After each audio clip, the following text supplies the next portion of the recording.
السلام علیکم۔ تو کیسے ہیں آپ؟ آج کی ویڈیو کے اندر ہم 10ویں کلاس کی جو بایولوجی ہے اس کا جو 12واں چیپٹر ہے، مطلب تیسرا چیپٹر جو ہے، جس کو ہم 12واں چیپٹر بھی کہہ سکتے ہیں اور تیسرا چیپٹر بھی کہہ سکتے ہیں، تو اس کی چیپٹر جس کا نام ہے کوآرڈینیشن اینڈ کنٹرول، اس چیپٹر کے جو امپورٹنٹ شارٹ کویسچن ہیں وہ ہمارے پاس تقریباً ٹوٹل 23 ہیں۔ آج کی ویڈیو میں ہم پہلے جو ہے 11 شارٹ کویسچن مطلب 11 شارٹ کویسچن کی بات کریں گے، اور نیکسٹ ویڈیو کے اندر جو ہے اگلے 11 شارٹ کویسچن کی بات کریں گے۔ تو آج کی ویڈیو کے اندر ہم دیکھتے ہیں کہ پہلا شارٹ کویسچن ہے، اسٹیمولس کی تعریف لکھیے اور 2 مثالیں دیجیے۔ تو سمپل سا سوال ہے کہ ماحول میں ہونے والی کوئی بھی ایسی تبدیلی یا کوئی بھی ایسے عناصر جو کیا کرتے ہیں، جاندار کے اندر ریسپانس شو کرتے ہیں، ریسپانس پیدا کرتے ہیں، ان کو ہم نام دیتے ہیں اسٹیمولس کا یا اسٹیمولائی کا۔ مثال کے طور پر چھونا، روشنی، ٹمپریچر وغیرہ جو ہیں، یہ سارے کے سارے ریسپانس شو کرتے ہیں جانداروں کے اندر، اسی وجہ سے یہ کس چیز کی مثالیں ہیں؟ اسٹیمولس کی مثالیں ہیں۔ اب اگر دیکھا جائے ریسپانس کی تعریف کریں اور مثال دیں، ریسپانس کیا ہے؟ تو ہوتا کیا ہے کہ اسٹیمولس سے جو انفارمیشن آتی ہے، اسٹیمولس کی وجہ سے جو انفارمیشن آتی ہے باڈی کے پاس، وہاں سے انفارمیشن جو ہے برین کے پاس چلی جاتی ہے، اسپائنل کارڈ کے پاس چلی جاتی ہے، جس کو ہم کیا نام دیتے ہیں؟ ان کو کوآرڈینیٹرز کا نام دیتے ہیں۔ اب افیکٹر کیا کرتے ہیں کہ کوآرڈینیٹر سے جو پیغام آتا ہے، اس پیغام کے ملنے پر جو افیکٹرز رد عمل شو کرتے ہیں، تو یہ جو رد عمل ہوتا ہے اس کو ہم نام دیتے ہیں کس چیز کا؟ ریسپانس کا۔ مثال کے طور پر جب آپ کا جو ہاتھ ہے وہ کسی گرم چیز سے چھو جائے تو گرم چیز سے پیغام جاتا ہے دماغ اور اسپائنل کارڈ کی طرف کہ آپ کا فلاں پارٹ جو ہے باڈی کا وہ مطلب جل رہا ہے، تو ہم اس کو فوراً کھینچ لیتے ہیں، تو ہاتھ کا واپس کھینچ لیا جانا یہ بھی ریسپانس کی ایک ایگزامپل ہے۔ اب اگر تیسرے شارٹ کویسچن کی بات کریں، فالج کی وجوہات اور علامات کیا ہیں؟ شارٹ کویسچن ہے، یہ ایک بیماری ہے۔ اب ہوتا کیا ہے کہ فالج کے مریض جو ہوتے ہیں، فالج کے اندر مریض کے پورے جسم میں کم طاقت کا مطلب یہ جو فالج ہے مریض کے جسم میں کیا ہو سکتا ہے؟ کم طاقت کا بھی ہو سکتا ہے، اور اس میں ہوتا کیا ہے کہ جسم کی ایک جانب کا فالج بھی ہو سکتا ہے، کم طاقت کا بھی ہو سکتا ہے، مکمل فلی طاقت کا بھی ہو سکتا ہے۔ اب اس میں ہوتا کیا ہے کہ جسم کے نچلے حصوں یا ایک ہی وقت میں دونوں ٹانگوں اور بازو میں بھی ہو سکتا ہے۔ پھر سے سنیں، کم طاقت کا بھی ہو سکتا ہے، جسم میں ایک سائڈ کا بھی ہو سکتا ہے، اور جسم کی جو نچلی سائڈ ہے وہاں پہ دونوں ٹانگوں یا دونوں بازو میں بھی ہو سکتا ہے۔ تو اب اس میں کیا ہوگا کہ وجوہات کیا ہیں؟ سٹروک یعنی دماغ یا اسپائنل کارڈ کی کسی بلڈ ویسلز کا پھٹ جانا، دماغ یا اسپائنل کارڈ کے اندر جو بلڈ ویسلز ہیں ان میں سے کوئی ایک بلڈ ویسل پھٹ جائے، ان بلڈ ویسلز کے اندر کیا ہو جاتی ہے؟ بلڈ کلاٹنگ ہو جاتی ہے، یعنی خون جم جاتا ہے۔ اس کے ساتھ ساتھ جو ہے پولیو وائرس کا پیدا ہو جانا، جو ہے جب پولیو وائرس پیدا ہوگا تو اس کا جو زہر ہوگا، تو یہ ساری کی ساری چیزیں جو ہیں وہ کس چیز کا سبب بنتی ہیں؟ فالج کا سبب بنتی ہیں۔ اب اگر ہم بات کریں، مندرجہ ذیل کی تعریف لکھیں، مطلب ریسیپٹرز اور افیکٹرز جو ہیں ان کی تعریف لکھیں۔ ریسیپٹر کیا ہوتے ہیں؟ باڈی کے ایسے اعضاء، ایسے آرگنز، ٹیشو یا سیلز جو اسٹیمولس کا پتہ لگانے کے لیے مخصوص ہوتے ہیں، یا مخصوص جو اسٹیمولس ہے اس کو معلوم کرنے کے لیے استعمال ہوتے ہیں، ان کو ہم نام دیتے ہیں کس چیز کا؟ ریسیپٹر کا۔ جیسے آنکھیں، ناک جو ہے، یہ آنکھیں جو ہیں وہ کیا کرتی ہیں؟ جسم کے پارٹ ہیں، آرگنز ہیں جو دیکھنے میں مطلب استعمال ہوتی ہیں، مطلب یہ کیا ہے؟ ریسیپٹر ہے۔ اب افیکٹرز کی بات کی جائے، جسم کے وہ حصے جو کوآرڈینیٹر کے بھیجے ہوئے پیغام کے مطابق یا ان جو پیغام کو وصول کرتے ہیں اور رد عمل شو کرتے ہیں، ان کو ہم نام دیتے ہیں کس چیز کا؟ افیکٹرز کا۔ اور لازمی طور پر ذہن میں رکھیں گے جو افیکٹرز ہیں ان میں دماغ اور اسپائنل کارڈز ہوتے ہیں۔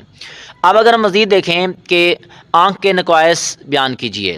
اب آنکھ کے نقائص میں جو ہیں 2 چیزیں آتی ہیں، میوپیا اور جو ہے ہائپر میٹروپیا۔ اب اس کی اگر ہم بات کریں تو ہمارے پاس جو پہلا جواب ہے، مطلب پہلا جو آپشن ہے وہ ہے مائیوپیا۔ اب اس کو ہم کیا نام دیتے ہیں؟ نزدیک کی نظر بھی کہتے ہیں۔ اس نقص کے اندر کیا ہوتا ہے کہ لوگ جس کو یہ بیماری ہوگی دور کی چیزوں کو صاف نہیں دیکھ سکتے، اور اس کو مطلب دور کرنے کے لیے کیا کیا جاتا ہے؟ اس نقص کو دور کرنے کے لیے لینز استعمال کیا جاتا ہے۔ وہ کون سا لینز ہے؟ کنکیو لینز ہے۔ اب دوسرا ہے ہائپرمیٹروپیا، دور کی نظر بولتے ہیں اس کو۔ اب اس میں کیا ہوتا ہے کہ اس نقص میں لوگ جو مریض ہوتے ہیں وہ کیا کر سکتے ہیں، دور نزدیک کی چیزوں کو صاف نہیں دیکھ سکتے، اور کنویکس لینز استعمال کر کے اس نقص کو کیا کیا جائے گا، دور کیا جائے گا۔ اب نیکسٹ شارٹ کویسچن ہے مڈ برین پر مختصر نوٹ لکھیں۔ اب مڈ برین کیا ہوتا ہے، یہ حصہ ہائنڈ برین اور فور برین کے درمیان موجود ہے، دماغ کا پارٹ ہے، اور ان دونوں کے درمیان کیا کرتا ہے، رابطہ قائم کرتا ہے۔ اس میں سینسری معلومات کو وصول کیا جاتا ہے اور انہیں فور برین سے متعلقہ حصے میں بھیج دیا جاتا ہے۔ اب مڈ برین کیا کرتا ہے، سماعت کے فوری رد عمل کو بھی کیا کرتا ہے، کنٹرول کرتا ہے، سننے کے فوری رد عمل کو بھی کیا کرتا ہے، کنٹرول کرتا ہے۔ اس کے بعد اگر ہم نیکسٹ شارٹ کویسچن کی بات کریں، نیکسٹ شارٹ کویسچن ہے ہائپوتھیلیمس کیا ہے، اس کا فعل لکھیے۔ آپ ذہن میں رکھیں گے ہائپوتھیلیمس مڈ برین سے اوپر اور تھیلیمس کے نیچے واقع ہوتا ہے، یہ دماغ کا پارٹ ہے۔ اب اس میں کیا ہوتا ہے کہ انسان میں اس کا سائز تقریباً ایک بادام کے برابر ہوتا ہے، ایک معروضی ہے۔ اس کا کام جو ہے، اس کا اہم کام کیا کرنا ہے، نروس سسٹم اور اینڈوکرائن سسٹم میں تعلق بنانا ہے۔ یہ کیا کرتا ہے کہ یہ پیچوٹری گلینڈ کی سیکریشن کو بھی کنٹرول کرتا ہے۔ جو پیچوٹری گلینڈ سے رطوبت نکلتی ہے، ہارمونز نکلتا ہے، ان کی سیکریشن کو بھی کون کنٹرول کرتا ہے، ہائپوتھیلیمس کنٹرول کرتا ہے۔ اب اس کے علاوہ یہ احساسات جیسے کہ غصہ، درد، خوشی اور غم کو بھی کیا کرتا ہے، کنٹرول کرتا ہے۔ آٹھویں شارٹ کویسچن کی بات کرتے ہیں، میلن شیت کسے کہتے ہیں۔ اب نرو سیل کے اندر جو شوان سیلز ہوتے ہیں وہ ایگزان کے ساتھ باقاعدہ فاصلوں پر کیا ہوتے ہیں، موجود ہوتے ہیں، اور یہ کیا کرتے ہیں، اور یہ مخصوص نیوروگلیل سیلز ہیں۔ کرتے کیا ہیں سیلز، یہ جو سیلز ہیں وہ ایگزان کے اوپر چربی جیسی تہ بناتے ہیں، اس کو ہم نام دیتے ہیں کس چیز کا، میلن شیت کا۔ اب نواں شارٹ کویسچن، کلر بلائنڈنس سے کیا مراد ہے۔ اگر آنکھ کے اندر کونس کی اقسام میں سے کوئی ایک قسم کیا ہو جائے، ٹھیک طریقے سے کام نہ کرے، کوئی نقص آ جائے، تو اس رنگ کا پہچاننا کیا ہو جاتا ہے، مریض کے لیے مشکل ہو جاتا ہے۔ ایسا شخص کیا کرتا ہے، رنگوں کے اندر تمیز کرنے کے قابل نہیں ہوتا، وہ رنگوں کے اندر تمیز نہیں کر سکتا کہ کون سا رنگ کیسا ہے، اور مطلب مختلف کلرز اگر دیے گئے ہیں تو وہ ان کے اندر ان کو مطلب ایک دوسرے سے ڈفرینٹ نہیں کر سکتا، اختلاف نہیں کر سکتا اور تمیز نہیں کر سکتا۔ تو اس بیماری کو ہم کیا نام دیتے ہیں، رنگ کوری یعنی کلر بلائنڈنس کہتے ہیں۔ یہ ایک جینیٹک بیماری ہے، مطلب ماں باپ سے بچوں میں منتقل ہوتی ہے۔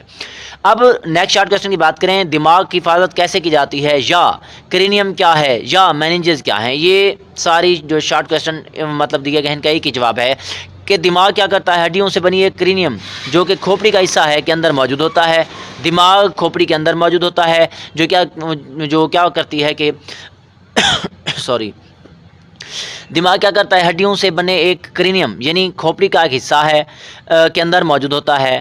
کھوپڑی جو ہوتی ہے مطلب ہمارے پاس جو سر کے اوپر کھوپڑی ہے، ہڈیوں کا ڈھانچہ ہے، تو اس کے اندر دماغ موجود ہوتا ہے ایک کھوپڑی کے اندر، جس کو ہم نام دیتے ہیں کس چیز کا، ہڈیوں کے بنی ہوئی ایک مطلب تہ ہوتی ہے جس کو ہم نام دیتے ہیں کرینیم کا۔ کرینیم کے اندر موجود ہوتا ہے کون سی چیز، دماغ موجود ہوتا ہے، اور کرینیم کے اندر 3 تہیں دماغ کو ڈھانپتی ہیں، ان 3 تہوں کو ہم کیا نام دیتے ہیں، میننجز کہتے ہیں۔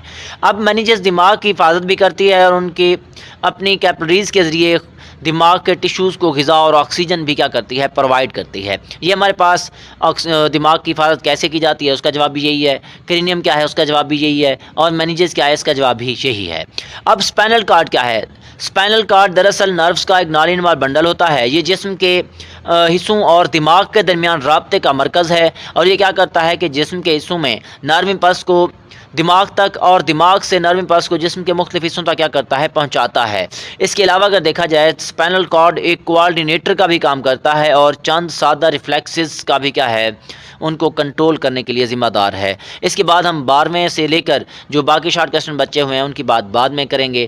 تو نیکسٹ ویڈیو تک دعاؤں میں یاد رکھیے گا۔ اوکے جی، اللہ حافظ۔